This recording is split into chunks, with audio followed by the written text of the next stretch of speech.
ನೋಡಿ, ಇವಾಗ ಇದು ಕೂಡ ಇಂಪಾರ್ಟೆಂಟ್ ಲೆಕ್ಕ, ಪರೀಕ್ಷೆ ಕೇಳ್ತಾನೆ ಇರ್ತಾರೆ. ಓಕೆ, ಇದನ್ನ ನೀವು ಸರಿಯಾಗಿ ಅರ್ಥ ಮಾಡ್ಕೊಳ್ತೀರಲ್ಲ? ಓಕೆ. ಸೊ ಇಲ್ಲಿ ಒಂದು ರಫ್ ಫಿಗರ್ ಹಾಕಬೇಕು. ರಫ್ ಫಿಗರ್ ಒಂದು ತ್ರಿಭುಜ ಹಾಕೋಣ.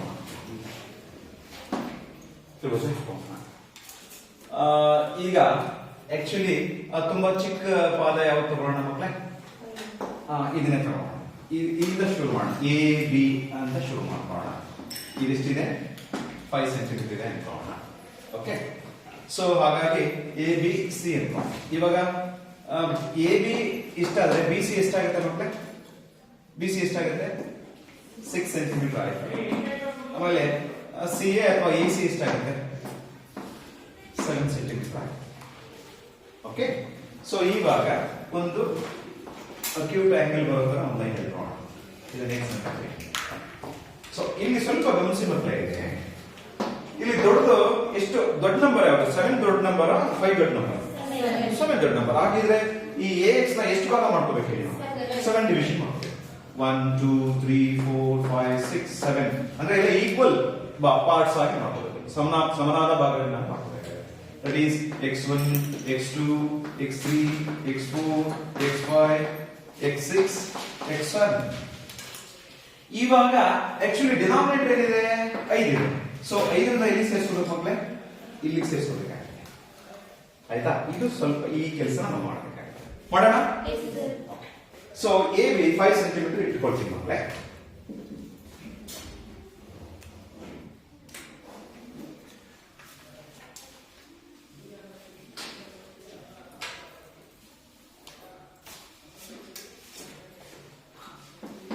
A B 5 centimetre. ಹಾಗೆ ಎ ಸಿ ಎಷ್ಟಿದೆ ಮಕ್ಕಳೇ? ಎ ಸಿ ಎಷ್ಟಿದೆ ಹೇಳಿ ನೋಡೋಣ. ರಫ್ ಫಿಗರ್ ನೋಡ್ತಾ 7 ಸೆಂಟಿಮೀಟರ್ ಇದೆ. ಸೊ 7 ಸೆಂಟಿಮೀಟರ್ ರೇಡಿಯಸ್ ತಗೊಂಡು ಒಂದು ಆರ್ಕ್ ನ ಹೇಳಿದ್ರ. ಹಾಗೆ ನೆಕ್ಸ್ಟ್ ಇದಾಯ್ತು. ನೆಕ್ಸ್ಟ್ ಎಷ್ಟಿದೆ ಹೇಳಿ ನೋಡೋಣ. ಬಿ ಸಿ ಎಷ್ಟಿದೆ? R.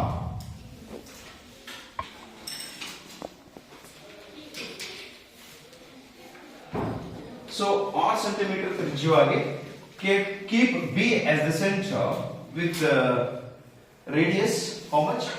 6 centimeter. Draw an arc so that it will cut the previous arc. That where it is cutting the previous arc, that point named as what? C. Do you understand?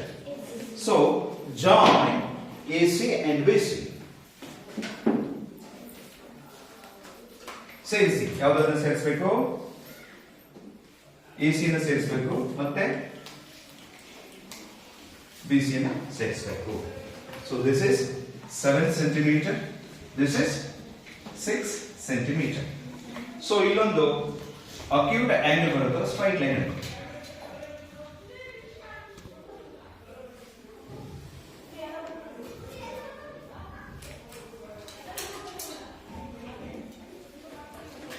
So ಇಲ್ಲಿ ಹೇಳ್ಕೊಂಡು ಇದನ್ನ X ಅಂತ ಕರೀತೀವಿ. ಇದು ಒಂದು acute angle ಅಂತ ನಿಮಗೆ ಗೊತ್ತಿದೆ. ಅಕ್ಯೂಟ್ ಆಂಗಲ್ ಅಂತಂದ್ರೆ ಲಘುಕೋನ. ಸೊ ಇವಾಗ ಎಷ್ಟು ಭಾಗ ಮಾಡ್ಕೋಬೇಕು ಅಂತ ಹೇಳಿದ್ದೀನಿ ಹೇಳಿ ನೋಡೋಣ. ಏನೋ 7 ಪಾರ್ಟ್ಸ್, ಈಕ್ವಲ್ ಪಾರ್ಟ್ಸ್ ಆಗಿ ಮಾಡ್ಕೋಬೇಕು. ನೋಡಿ ಮಕ್ಕಳ, ಇಲ್ಲಿ ಅಲ್ಲಿ ಮಾಡ್ಕೊಳ್ತಾ ಇದ್ದೀನಿ. 1 2 3 4 5 6 7. Okay, this is x1 2 3 4 5 6 7.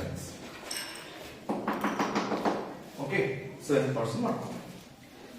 So ಇವಾಗ ಸ್ವಲ್ಪ ಮಕ್ಕಳೇ, ಈಗ ನಮಗೆ ನಾವು ಕನ್ಸ್ಟ್ರಕ್ಟ್ ಮಾಡೋ ತ್ರಿಭುಜದ ಒಳಗೆ ಬರುತ್ತಾ ಹೊರಗೆ ಬರುತ್ತಾ? ಹೊರಗಡೆ ಬರುತ್ತೆ. ಹಾಗಾಗಿ ಇದು ನಾವು ಸ್ವಲ್ಪ ದೊಡ್ಡದು ಮಾಡ್ಕೋಬೇಕು, ಚಿಕ್ಕದು ಮಾಡ್ಕೋಬೇಕು? ದೊಡ್ಡ ಎಕ್ಸ್ಟೆಂಡ್ ಮಾಡ್ಕೊಳ್ಳಿ ಈ ಲೈನ್ ನ ಸ್ವಲ್ಪ ಮಕ್ಕಳೇ. ಈ ತರ ಎಕ್ಸ್ಟೆಂಡ್ ಮಾಡ್ಕೊಂಡ್ರೆ ನಮ್ಗೆ ಸುಲಭ. ಓಕೆ, ಈಗ ನಾವೇನ್ ಮಾಡ್ಬೇಕಾಗತ್ತಪ್ಪ ಅಂದ್ರೆ ಎಲ್ಲಿಂದ ಸೇರಿಸ್ಬೇಕು ಹೇಳ್ತೀರಾ ನನಗೆ?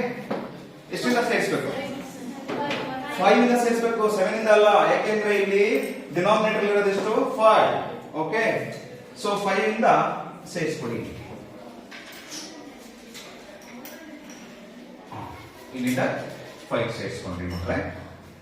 ಸೇರಿಸ್ಕೊಂಡಾದ್ಮೇಲೆ ಈಗ ಏನ್ ಮಾಡ್ಬೇಕು ಅಂದ್ರೆ ಇಲ್ಲಿ ಇರುವಂತ ಇಲ್ಲೊಂದು ಹೇಳ್ಕೊಡಿ.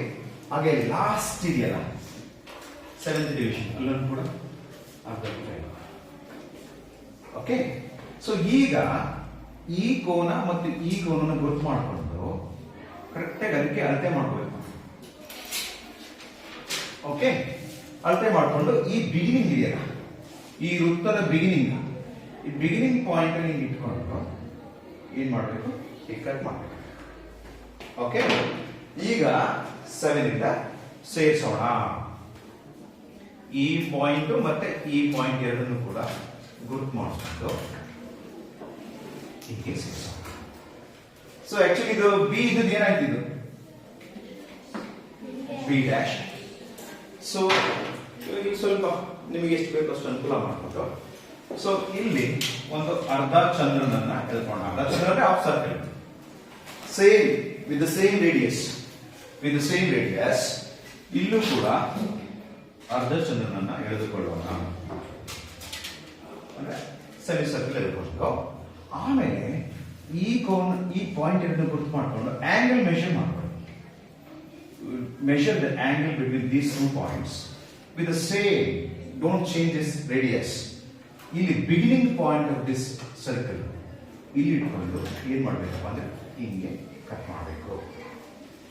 ಓಕೆ, ಸೊ ಈಗ ಈ ಪಾಯಿಂಟ್ ಮತ್ತೆ ಈ ಪಾಯಿಂಟ್ ಅನ್ನು ಗುರುತು ಮಾಡ್ಕೊಂಡು ಏನ್ ಮಾಡ್ಬೇಕು, ಲೈನ್ ಸ್ಟ್ರೈಟ್ ಲೈನ್ ಎಳಿಬೇಕಾಗುತ್ತೆ. ಸೊ ಇದನ್ನು ಸ್ವಲ್ಪ ಏನ್ ಮಾಡ್ಕೋಬೇಕು, ಅವಾಗ ಇದನ್ನು ಕೂಡ ಹೇಳ್ತೀರಾ, ದೊಡ್ಡದು ಮಾಡ್ಕೋಬೇಕಲ್ವಾ, ಎಕ್ಸ್ಟೆಂಡ್ ಮಾಡ್ಕೋಬೇಕಲ್ವಾ? ಯಾಕೆ ಅಂತಂದ್ರೆ ನಮ್ಗೆ ಹೊರಗಡೆ ಬರುತ್ತೆ. ಸೊ ಹಾಗಾಗಿ ಮಕ್ಕಳೇ ಇಲ್ಲಿ ಈ ಪಾಯಿಂಟ್ ಮತ್ತೆ ಈ ಪಾಯಿಂಟ್ ತೆಗೆದುಕೊಂಡು ನಾವು ವಂಡರ್ಫುಲ್ ಆಗಿ ಒಂದು ತ್ರಿಭುಜವನ್ನ ರಚನೆ ಮಾಡಿದೀವಿ. This is C dash. ನಮಗೆ ಬೇಕಾಗಿರೋ ತ್ರಿಭುಜ ಯಾವ್ದಪ್ಪ ಅಂದ್ರೆ ದಿಸ್ ಇಸ್ ದ ಟ್ರಯಾಂಗಲ್.